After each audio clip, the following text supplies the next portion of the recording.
Elizabeth Rose, and I've written my first book, which is based on the life of my father, Hugh Rose, who was a British officer in the last days of the Raj in India. If I'd never met the naked Colonel, never heard his ranting, conformity kills and compromise castrates, I might have remained a soldier, trapped in my father's footsteps, like the wriggling worm I discovered imprisoned in the geranium urn when I was 4.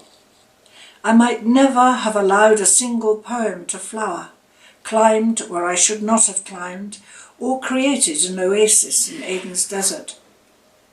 I was a desert frog, voiceless, silent, lying in wait for the rains to come before I could sing and mate.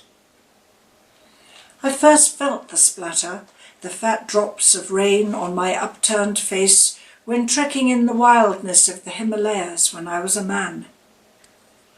Brief moments of dreamy solitude kept me alive until then, when the rains I knew would come some day arrived, and I would sing full-throated.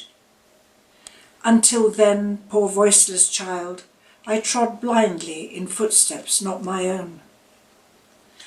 Until partition in 1947, both branches of my family were tied to India, though by 2 very different strings. Father's background was traditional, military, pucker British, one might say.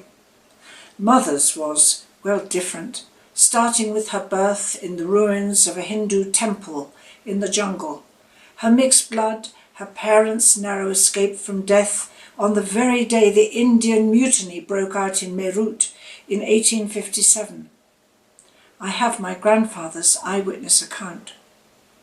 Then there was the big secret, something taboo in my parents' past, something shocking, which, if I'd discovered earlier, known, might have made it easier for me to step out of father's footsteps. I might have become a full-time writer and a poet, not a soldier who kept poems under his hat.